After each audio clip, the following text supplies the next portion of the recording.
बाजे। संत कबीर कहते हैं, हे मनुष्य तेरे गुणों की महिमा है, तेरे गुणों के कारण ही तू बड़ा है। आप देख लीजिए, लोहा कबाड़े में चले जाओ तो 20 रुपये किलो, और नया लोहा लो तो 30-40 रुपये किलो। लेकिन वही लोहा यदि कार बनकर आ गया है तो वो लोहा फिर 10 लाख का हो गया। 2 कुंटल की कार, 3 कुंटल की कार, 4 कुंटल की कार, जो लोहा केवल 20, 30, 40 हजार का है, अब 10 लाख का हो गया, 50 लाख का हो गया। सोचिए, जो लोहा कबाड़ खाने में 20 रुपये किलो मिलता था, अब वही लोहा फ्रेश होकर के कार के रूप में ढल कर आ गया, क्योंकि कार में गुण आ गया। अब इस लोहे की कार में ये गुण है कि तुमको बिठा सकती है, गुना से उज्जैन ले जा सकती है, पानी में भीगने से बचा सकती है, धूप से बचा सकती है, गर्मी है तो एसी से ठंडी दे सकती है, ठंडी है तो हीटर चलाकर तुम्हें गर्मी दे सकती है। कार में ये गुण आ गया। अब उस लोहे में ये कार का गुण आ गया तो उसकी कीमत, जो कार का वजन इतना ही है, 40 हजार से ज़्यादा की कार नहीं है, वह लोहा बेच दिया जाए 40-50 हजार, लेकिन वो आज 20 लाख, 10 लाख, 40 लाख, 50 लाख की हो गई। क्यों? क्योंकि इसमें एक गुण आ गया। इसी तरह याद रखना, मनुष्य मनुष्य तो सभी हैं, आदमी आदमी में अंतर है। कोई हीरा कोई कंकर है, कोई हीरा कोई कंकर है। जिसमें गुण है उस मनुष्य की कीमत बढ़ जाती है, जिसमें गुण और कला नहीं है उसकी कीमत घट जाती है। देखने में तो सब आदमी हैं, लेकिन उनमें बहुत बड़ा अंतर है, जमी आसमां का अंतर है। इसलिए गुणवान बनो ताकि आपकी कीमत 1000 गुना ज़्यादा हो सके। संत कबीर कहते हैं, गुणः पूजा स्थानम न च वयम न च लिंगम। गुणों की हर स्थान पर पूजा होती है। गुणों का सम्मान है, न कोई जाति का सम्मान है, न कोई उम्र का सम्मान है, लेकिन आप में जो गुण है वही आपको सम्मान दिलाते हैं। और जिस मनुष्य में मनुष्यता का गुण नहीं, उसको मनुष्य कैसे कहोगे? मानव में मानवता का यदि गुण नहीं तो उसको मानव कैसे कहोगे? मैंने सुना है, कुछ मजदूर शक्कर की बोरियां लेकर जा रहे थे और शक्कर की बोरियां पीठ पर लाद कर जा रहे थे। सामने हलवाई की दुकान थी। हलवाई की दुकान में थाल में सजे हुए रसगुल्ले रखे थे। रसगुल्ले हंसकर बोले कि ये चीनी बहन, एक तेरी जिंदगी का अपमान है, दूसरे मेरी जिंदगी का सम्मान है। देख तू, थाल में सज कर बैठा हूँ, ग्राहक आता है, हर कीमत चुकाकर मुझको सम्मान से ले जाता है, और तू है गन्ने के रूप में खेत में पैदा हुई, काटी गई, फैक्ट्री में पेरी गई, रस बना, खौलाया गया, फिर उसके बाद शक्कर बनी, गोदामों में पड़ी रही अंधेरे में, ट्रकों में लादी गई, पटकी गई, उतारी गई, मजदूरों की पीठ पर लद कर न जाने कहाँ पड़ी रहेगी। तेरी जिंदगी का अपमान और मेरी जिंदगी का सम्मान।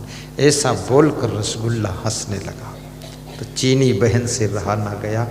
चीनी ने कहा, ये रसगुल्ले भाई, मेरी हंसी मत करो, जब तक मैं तुम्हारे साथ हूँ तभी तक तुम रसगुल्ला हो। मैं साथ छोड़ दूं तो केवल गुल्ला गुल्ला रह जाओगे, रसगुल्ला नहीं रहोगे।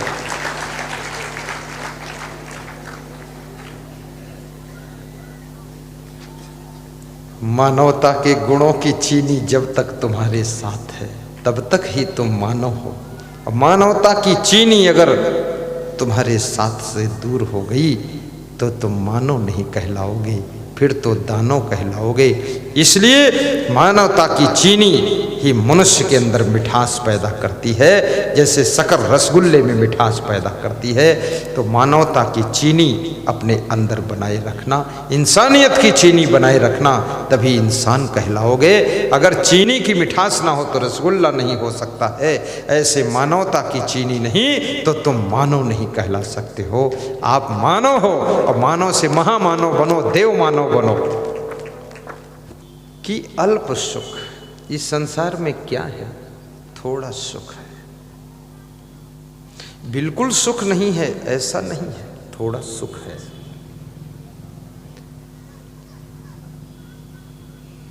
तो पूछने वाले ने कबीर साहिब से पूछा कि थोड़ा सुख है तो बाकी सब क्या है? तो कबीर साहिब ने कहा बाकी सब दुख ही दुख है। तो पूछने वाले ने कहा कि फिर जब बाकी सब दुख ही दुख है और थोड़ा सुख है, तो ये थोड़ा सुख भी ना होता तो ठीक था, पूरा दुख ही दुख होता तो एक जैसा भोग लेते। अब थोड़ा सुख भोगने के बाद फिर पूरा दुख भोगना पड़ता है तो थोड़ा ज्यादा ही दुख होता है। ये थोड़ा सुख क्यों है? थोड़ा दुख होता और बाकी सब सुख होता तो ठीक था, लेकिन थोड़ा सुख और पूरा दुख ऐसा क्यों? तो कबीर साहिब ने बड़ी मजे की बात कही।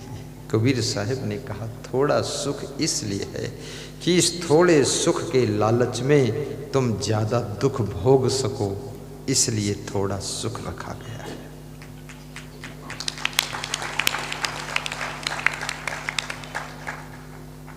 अगर ये थोड़ा भी सुख ना होता और पूरा पूरा दुख ही दुख होता तो तुम छोड़कर भाग जाते, फिर तुम ये पूरा दुख भोगते ही नहीं। लेकिन थोड़े सुख के लालच में बड़ा दुख भोगते रहते हो, ये बड़ी विचित्र बात है।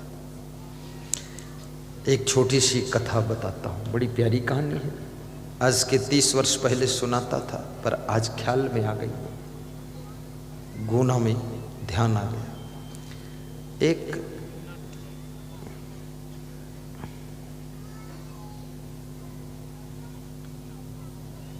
गांव-गांव में कला दिखाने वाला नट रहता था। गांव में जाकर के कुछ अपनी कलाएं दिखाता था। उस नट के पास में एक गधा था, तो उस गधे की पीठ पर वो सामान लेकर जाता था। गधा सामान ढोता था। इसका अर्थ ये नहीं कि जो सामान ढोता वो गधा होता है, ऐसा अर्थ मत लेना। नहीं, सामान कौन ढोएगा? क्योंकि लोग कहेंगे मैं तो नहीं गधा बनूंगा।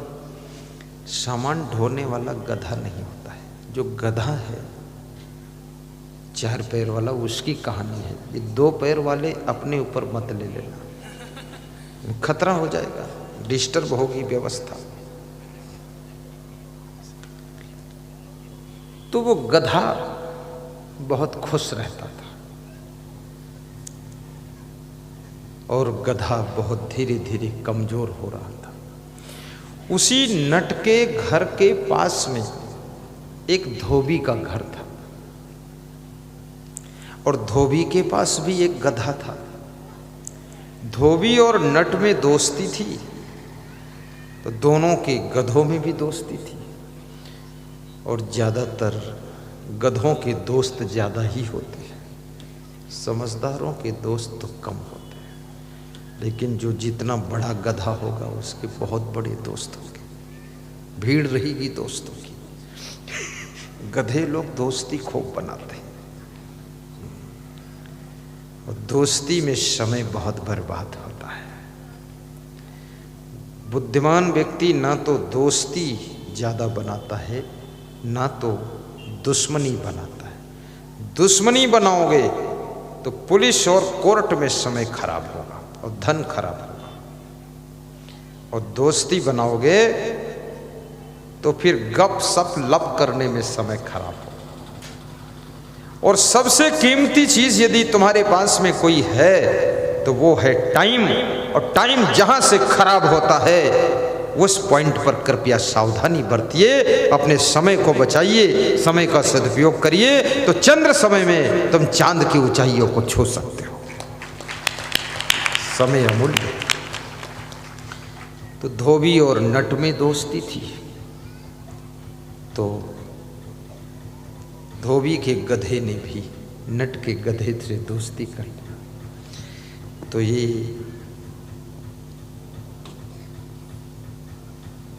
धोबी के गधे ने कहा कि मेरे मित्र, हम दिन पर दिन देखते हैं तो मन में दुख होता है कि आपका शरीर कमजोर होता जा रहा है। हम तुम दोनों एक उम्र के हैं, पर तुम अभी से बूढ़े दिख रहे हो, कमजोर दिख रहे हो, ऐसी क्या बात है?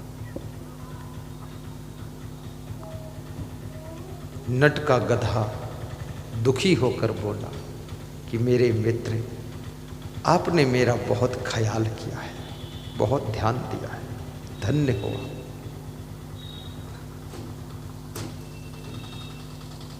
लेकिन मैं कुछ कह नहीं सकता हूं, मेरा मालिक थोड़ा कठोर है। किसी गांव में जाता है, मेरी पीठ पर वजन सामान लाद कर ले जाता है और वहां पर कला खेलता है, अपना कर्तव्य दिखाता है। मेरे को एक रस्सी में बांध देता है, मैं बंधा रहता हूँ, आसपास की छोटी मोटी घास चर लेता हूँ, समय पर पानी नहीं मिलता, खाने को सही नहीं मिलता, इसलिए मैं कमजोर हो गया। धोबी का गधा हंसा और बोला कि मेरे मित्र, अपने मालिक को छोड़कर मेरे मालिक के पास आ जाओ, मेरा मालिक बहुत अच्छा है।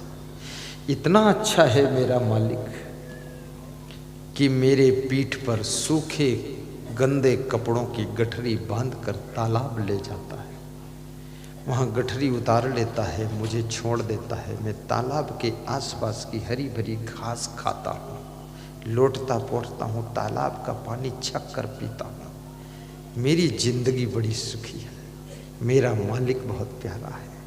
इतने कठोर मालिक को छोड़कर मेरे कोमल दिल वाले मालिक के पास आ जाओ, तुम भी तंदुरुस्त हो जाओगे, जवानी में ही बूढ़े दिख रहे हो।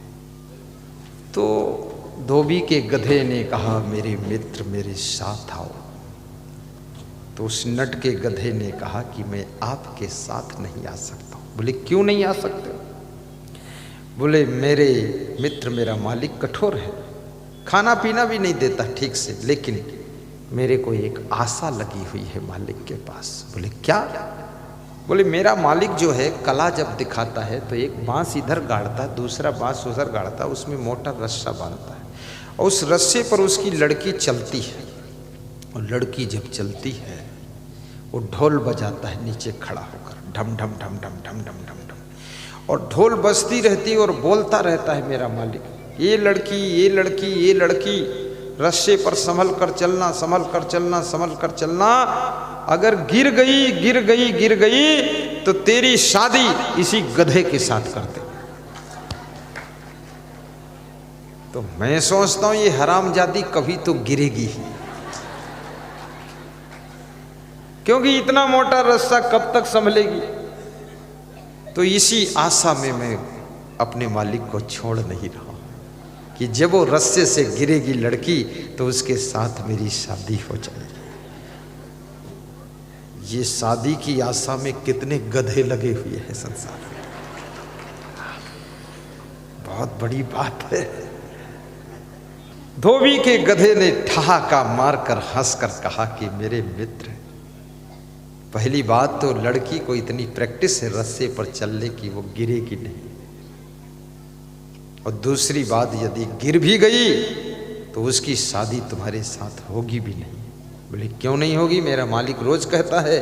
बोले वो जनता को हंसाने के लिए कहता है, कहीं गधे के साथ किसी लड़की की शादी नहीं होती है, इसलिए याद रखना शादी करना है तो थोड़ा गधापन छोड़ दो तो शादी हो जाएगी।